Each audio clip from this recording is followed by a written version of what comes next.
Hey guys, this is Scalen from Fast Fire News here with our Dragon's Domain Season 1, Episode 14, Hurtful Truth Review. This was the penultimate episode, which I'm sure you were all aware of if you've been following the series so far. Now, last week's episode was about Sunstone, was Sunstone's basically focused episode. If that episode was about him and that character's story and how the conclusion to that story, then this was the equivalent for Moonstone. This was Moonstone's big episode, and we finally got that big change to the character that we've all been waiting to see happen in the show, and we finally saw Moonstone basically go bad, which there was more to, and I'll get to that in a few minutes. I mean, there was more to it than I expected, and as I said, we'll talk about that in just a minute.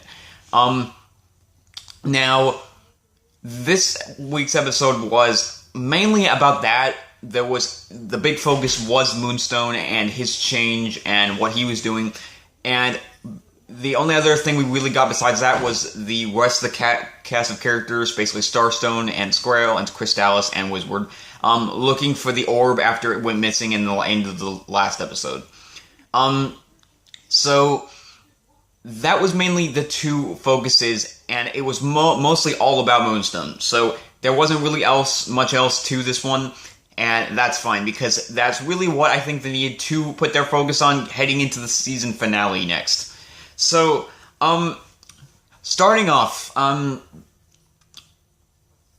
the Nightmare's Orb, or the Nightmare Orb, I can't really remember which one they call it specifically by, so I'm just gonna call it the Orb. The orb went missing in the last episode, as you saw if you watched it. It was removed from the pedestal by a mystery dragon. We saw a dragon come in there and basically steal it, and they found out it was missing. Oh no, they found out it was missing at the... Squirrel found out it was missing in the beginning of this episode. So, we all knew it was probably Moonstone, and then the promo revealed that it was him, so we knew who it was. So, I can't say that there was a big... I mean, them trying to find it wasn't really so much of a mystery for us as it was for the characters. It was cool that they brought Wizward back in once again. As I said, I like that character, and so it was nice to see him make another appearance in the show and have kind of more of a more important role. I like that they're kind of using him as a... I mean, basically, he's kind of the expert that they can go to, and that kind of gives him a role in the show, so that's kind of cool. Now, the investigation wasn't really anything spectacular or big. I'm just gonna go and say that because we did know who was behind it. Basically, we know who took it, so it wasn't anything particularly big or, I mean, like, fantastic, but it was interesting seeing the characters basically Starstone basically trying to figure out who took it, and it was also, I found it also interesting that none of the dragons suspected Moonstone. Even when Wizward basically explained it that the symbols on the pedestal that the orb was sitting on were basically, could only be broken. They were basically defense symbols. That's what they explained in the show, was that they were defense symbols that Moonstone was able to get past because he is powerful and he's a stone. So he was able to get past it and take the orb. And upon learning that in the show, none of the characters suspect Moonstone. I mean, Starstone asks where Moonstone is, and it seems kind of like he thinks maybe Moonstone could be involved in it, but he doesn't seem to get the idea when he talks with Moonstone later for a while. So it was also interesting that none of the characters suspected Moonstone of being able to do this, or that he would do this. I found that kind of interesting. But as I said, there wasn't a whole lot to the investigation because we knew who did it. So I really don't think that in of itself would have made very much. I mean, I don't think I would have been overly keen on the penultimate episode if that had been what it mostly amounted to, because since we did know who it was, there wasn't much mystery for us, and that did make it the most interesting part of the episode. And I mean, there were some really good performances this time around. mostly towards the climax, but we got some good performances before that. I mean, as I said, Wizward, I always liked that character. I think he did pretty good with what he was given, and I think Skrill and Crystallis, I almost forgot that. Their early on talk, their kind of conversation, basically, where they talked about Scrime and Skrull, and kind of discussed basically the fact that they hadn't really talked in a while.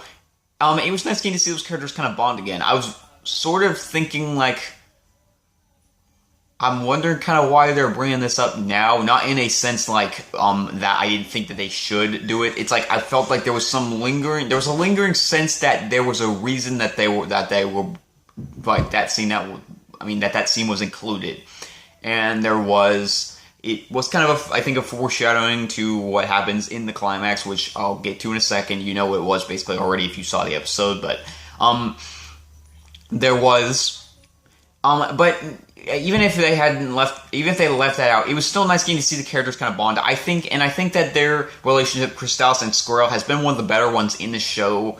Their kind of brotherly relationship, and the fact that Crystallis is kind of become an uncle to Squirrel. I've enjoyed their dynamic in the series. So that makes the departure of one of these characters a little bit saddening and disappointing. But I'll get onto that again once I get to that. But as I said, we got some really good performances, and that moment between them, there was a really good performance from both of the actors there. Starstone has improved a whole lot. I mean, I don't even think I need to talk about this really anymore, because I don't think it's been an issue for a long time now. But Starstone's gotten a lot better. The character wasn't very good at showing. I mean, the actor wasn't. He had times in previous episodes where you didn't get a lot of emotion off of him. It was he kind of always seemed the same, and you couldn't really get the emotions off the character that were supposed to be being portrayed. In like this episode and several in the last recent episodes he's been in, I think he's really done a better job with that. Because he's been more. I mean, you can see more of the character, and just he's had a better range basically as an actor so far in the character in the last recent episodes. There's been more range, and I like that. I think it's really good that he's improved. I really do like Starstone now. I mean, when he replaced Earthstone at first, I was like, I really liked Earthstone because they did so much with him in those first 3 episodes. I believe it was the first 3. I could be wrong. It may have been even more than. I mean, it may have been. More. Definitely not less. But I really liked what they did with that character in those episodes. So I was at first like, I don't know if I like this change. I know that it's for the story's sake, but I don't know if Starstone is going to be able to be basically an equal as the one of the lead characters like Earthstone was. But he has. I mean, he's really grown into that position, and I really like the character's progression and journey that they've done with him so far. I mean, I should probably talk more about this in the finale once his story with Moonstone and everything concludes. But if it does, which I'm pretty certain it will. So I should probably go into a little more length with that then. But I just feel like he's had a really good journey throughout the show so far, and the actor has done a lot better job bringing the character to life in the series. Now, moving on to get back to the original topic. As I said, there wasn't a whole lot to the investigation because we knew it was Moonstone, so I was kind of hoping there'd be more to the episode than that. I mean, I kind of felt like it was going to lack a lot for Penultimate episode, which I really wouldn't have wanted or expected with Dragon's Domain, because it is a really good story-based series. I mean, they do a really great job with the story. I mean, there's some slight inconsistencies here and there, but mainly the time jumps. I'm referring to the infamous time jumps, but they've done a really great job with the story, like a really great job. Singe Valiant, I believe that's his name, the director. He knew the story he wanted to tell, and he's done a great job at telling it. Now, that leads me to I'm going to start going ahead, and I'm going to move on and get to Moonstone. Now, early on, we see Moonstone basically kind of marking on this map, marking things, and I was really, really interested. That was mainly what I was interested in this episode. I was really interested in what was going on with Moonstone, because they didn't really make it obvious from the promo what he was doing, and I was like, okay, I know he's gonna go bad, and I know that the Nightmare Orb, or the Nightmare's Orb, the orb, has something to do with it, and I know that he's not very happy about not getting to be king, so I'm like, okay, how is this all gonna tie together? I knew it would, but I was like, okay, how is this gonna all tie together, and why is Moonstone taking the orb and kind of basically stealing it, and then going to somehow help Starstone? I was really not sure how they were doing this, but I was really interested in what they were doing with him in this episode, and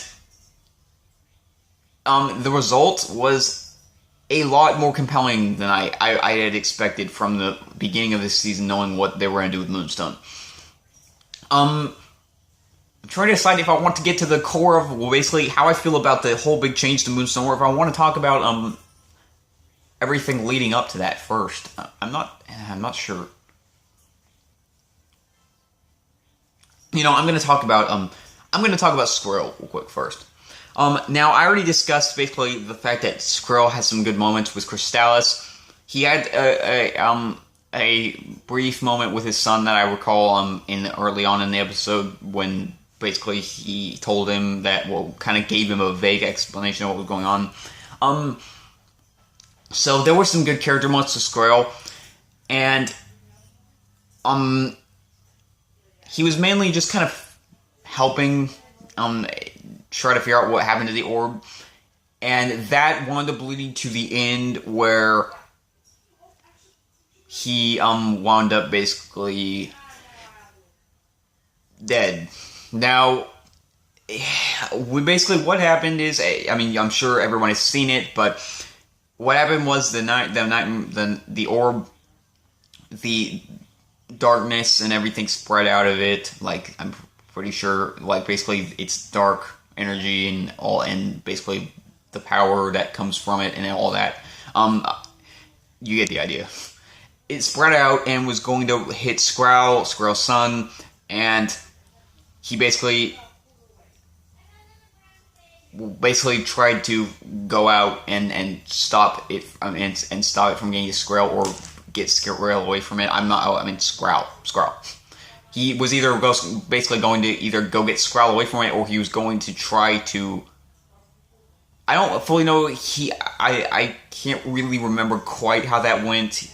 I just remember that it was gonna hit Squirrel, and he was basically going to go try to save Squirrel. Basically, that was the idea. And what happens is, sadly, he winds up getting hit. And I'm not totally sure how that worked. I might have to go back and kind of figure that out. Because the shield basically that Starstone winds up sending out was basically going over all of them, and Squirrel was outside the shield, I believe was the idea, and Squirrel was basically going to go get him, I think, and basically trying to get him into the shield, I think that was the idea, and I don't really know how that worked fully, because if the shield was spread out, then I don't know how Squirrel got saved from. I don't know how Squirrel didn't get hit by it, and how Squirrel wound up getting hit by it if he left the shield. Oh, I bet what happened was he wound up leaving the shield because Squirrel was outside the shield and it hit him. So that, and he basically let it hit him so that it wouldn't hit Squirrel. Now, I think that was the idea. I'm not gonna say I'm right on that. I probably am wrong somehow. But basically, the idea was just that Squirrel tried to save Squirrel, and he got hit by the orb, the power from the orb. Now, in terms, going basically my opinion on the character's death, if that's what you want to call it, because the director or the show people basically confirmed that he's not necessarily dead. It's a 50-50 thing. He either could or he couldn't be, and they might bring him back, they might not. Now, I'm just gonna go by that he's gone for a while, because I'm pretty sure he's gonna be gone for at least a little while. Now, I was really torn on this when it happened.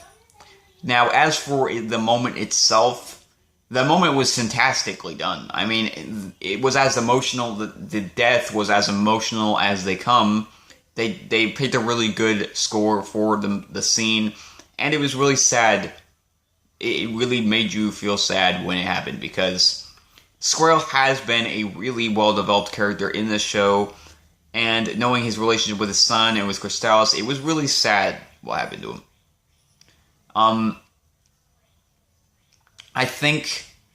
I was really torn on it, and when it came down to it, how well it was done great. I mean, fantastic. They did a great job of doing the scene, so there was no problem with the scene or anything. It was a really, really greatly done, fantastically done moment in the show. But at the same time, I really did want to see Squirrel raise his next son, Scrime, and the idea that he may never get to see him is kind of sad, but also just a little bit on the disappointing side, because I did kind of want to see his relationship, or basically see him get to see his son, his second son, be born.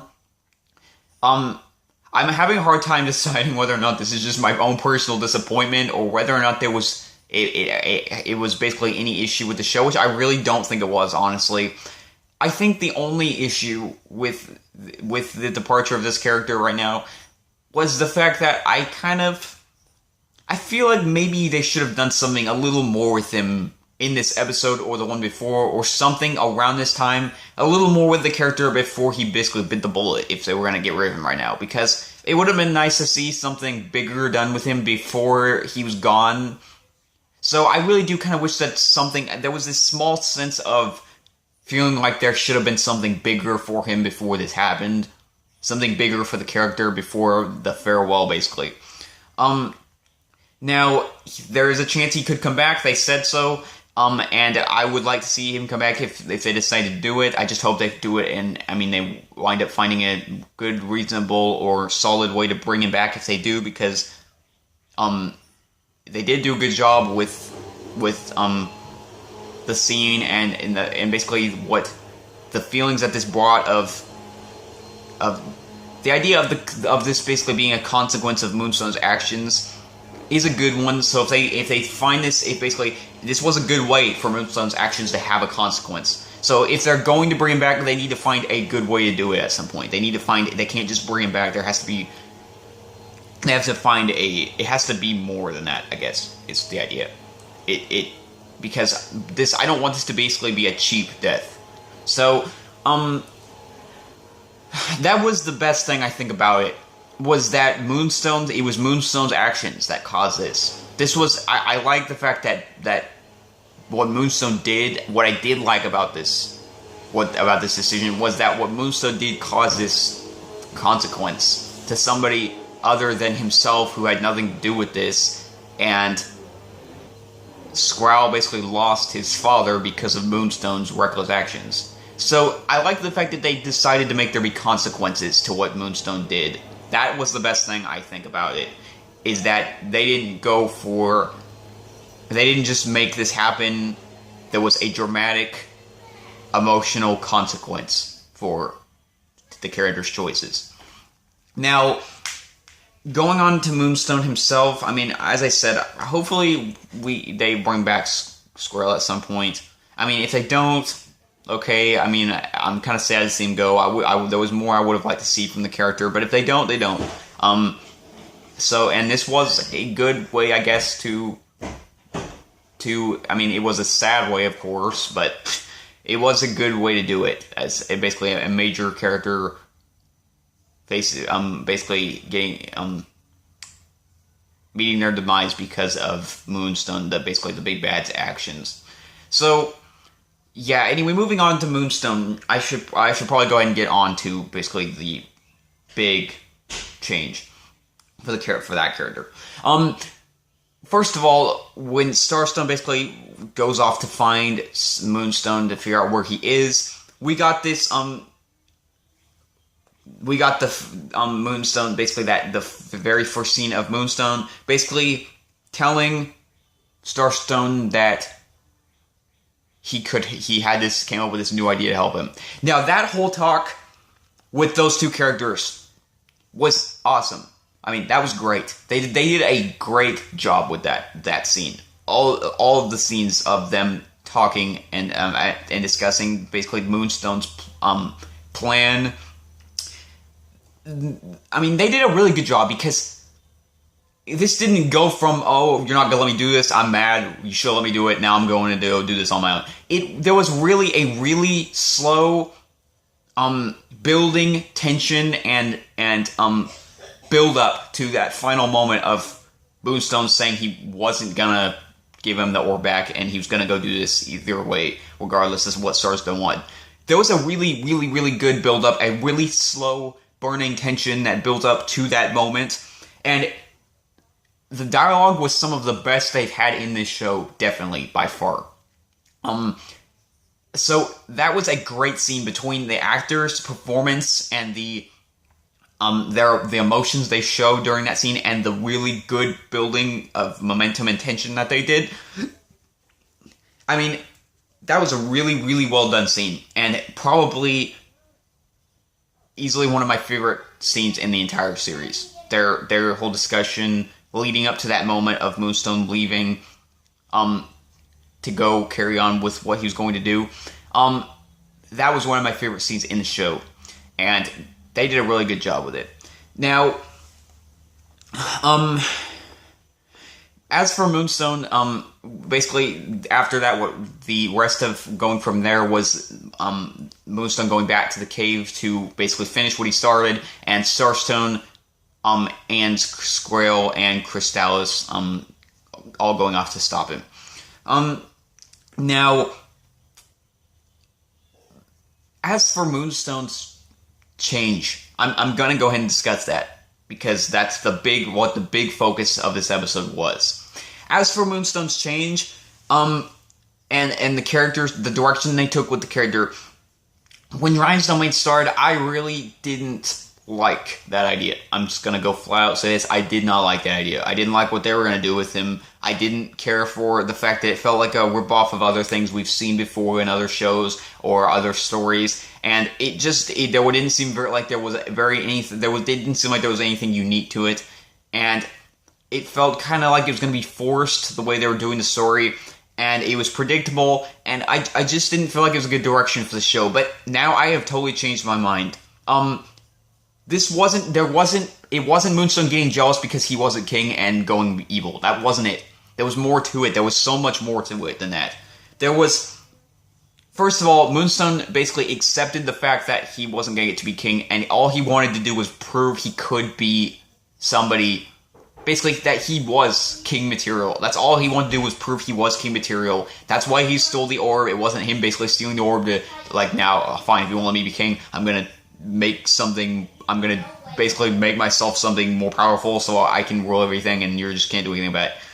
He did it to prove himself, and not only was there the sense of betrayal at the idea that he wasn't going to get to be king when it was rightfully his position next, but when he actually tried to show he could be king, Starstone basically rejected it, and on top of rejecting him the ability to be able to prove himself, he also basically didn't support him the way he supported Sunstone. Now, we know why he didn't.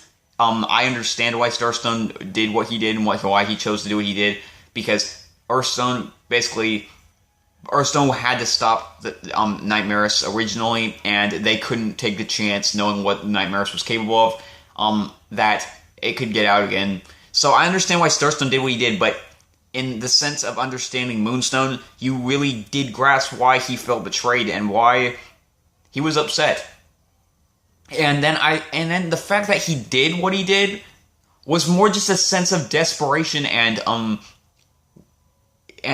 refusing to back down and just determined to do what he said he was going to do. It wasn't him going evil. It wasn't just, okay, now I'm evil, now I'm going to destroy everything. It was just anger and desperation that led to him doing what he did. And that really made it unique. I mean, we've seen things like this before, stories like this before, but they took a really unique spin and direction on it. And even though I do agree that maybe more time with Moonstone would have helped lead to a better build up of this big drastic change in this direction, I should say. I don't know if it's a big drastic change, because as I was saying, he's not going evil really, not really completely by choice, so it's not really a drastic change to the character after all, if you think about it. But this direction, I should say, leading to this direction. But it was just, they just took a really unique direction with it. And bravo, Sinjvalian, because he always manages to surprise me with what he decides to do. And that's why Dragon's Domain is really great show when it comes to storytelling, because you never know what's going to happen. It's always, every time you think you know what's going to occur, they always find some way to put a spin on it, or to do it in some way that you wouldn't have thought of, or you would have never come up with. So, I liked Moonstone in the beginning. I liked him well enough, but I didn't know if I was ever going to like him as the antagonist. But I've changed my mind, because now the character has really, really become interesting. I mean, he has nothing personal against Sunstone like I thought he was going to at first. He's just angry because he's not getting what he thinks he deserves. And the reveal of the idea that he thinks he's just a test for Starstone, I can also see how that could push him over the edge. My opinion on that, I never really cared for the idea that Glorious-Stone just sent him out as a test. I feel like there should have been more to it, especially if Glorious-Stone is this kind of, well, they make him look like a good guy, I guess, basically, and that idea makes him seem it doesn't paint him a very good picture. To know that he basically sent another stone with no purpose other than to be just a test for one of the other stones. I personally don't believe that's the case. I feel like Moonstone was meant to be a powerful warrior. I've gotten that indication. That's my idea on and from what I've seen of the show, I don't know that for sure. So I think this is kind of just a mistake, a mistaken belief from Moonstone, and I think Starstone just doesn't fully know what Moonstone's purpose was, and that's why he couldn't completely refuse it or explain it to Moonstone. But yeah, I don't think Moonstone was necessarily meant to be king, and I think that's what he thinks he is supposed to be, so now he doesn't think he has a purpose because he didn't get that position. But just getting back on, bravo, because they did a great job telling this story for Moonstone. With what they had, they did a great job, and they put a unique turn on it. They really developed it well with what they had, and it wasn't a sudden change to the character. It was a really slow, really intense, slow turnaround and direction for Moonstone. And the actor Moonstone really deserves a lot of credit. He did an awesome job. This was his best performance, easily his best performance in the show. And I'm really looking forward to the finale now. Really looking forward to it, because I really don't know where they're going to go with him. I mean, Moonstone's not evil. He's just desperate and angry and betrayed. And I'm really, really wanting to see what they're going to do with him in the finale, how this is going to end up resolved.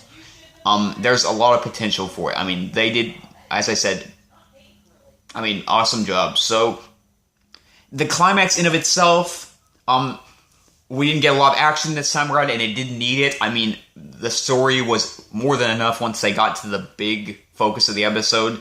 That really made it, and, the climax was super intense. They did a really great build-up of momentum early on to that final climax. We got the death of Skrail, and some really emotional moments between the characters, and overall, it was fantastic. The climax was fantastic, and easily the best part of the episode, and some of the best performances from all the characters involved.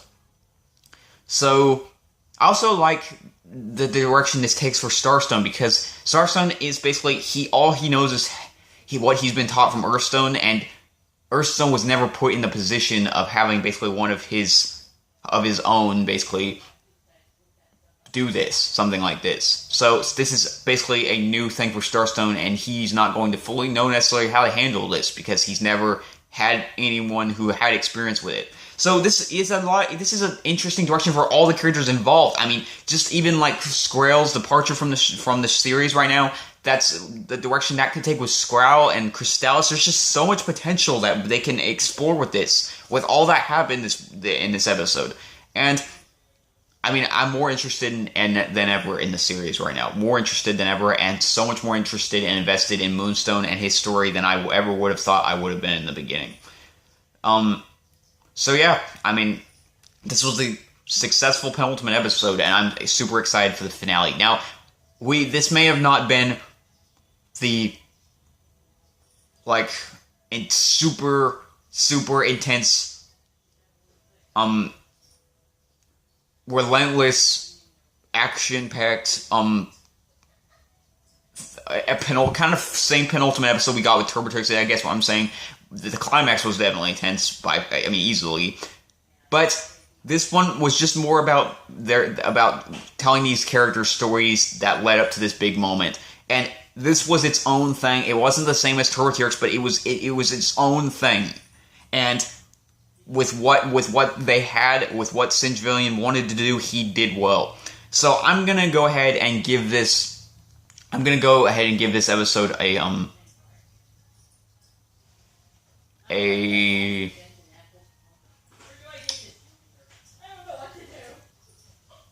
gonna give this a 9.8.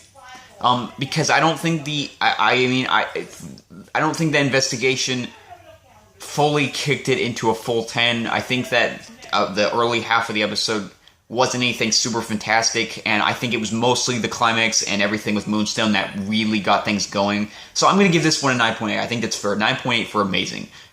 Amazing performances, amazing storytelling, as usual for Dryan's Domain. I expect nothing less in this series. Amazing climax, amazing moments with the characters. This was an amazing, awesome episode, and the finale, I'm sure, is not going to disappoint after this. I mean, as I said, I'm more invested than ever in this story. So, great job, guys. If the directors, if Singe Villian is seeing this, if the rest of the showrunners are seeing this, great job. This was a great penultimate episode for the show. And, I mean, as I said, the finale's coming, and I'm more interested in it than ever. So, 9.8, guys. You can let me know if you agree with me in the comments below. You can tell me if I missed anything. If I did, go ahead and let me know. I probably would like to talk about it because I do feel I have this feeling once again, like I'm missing something. But if I did, you can tell me. If I didn't, then, well, you can let me know if you agree with me of what I said or what score you'd give it. How you feel about the finale, how you feel about Moonstone's story, how you feel about everything that happened, what's going to happen with Skrull and Crystallis now. How you feel about Skrull being gone from the show for a while? Yeah, if you want to talk about it, feel free. I mean, we can discuss it and in the comments or whatever you want. So, thanks for watching, guys. 9.8. We are heading into finale next. I'm ready. Are you ready? I'm betting you are, because if you're following the show, then I'm pretty sure you know how great it is right now, and how awesome things are, and how, I mean, how the finale is going to really, I mean, we're in for a big episode. So, thanks for watching, guys. This is Skeleton from Fast Fire News here with another Dryan's Domain episode review. Thanks for watching. I'm out.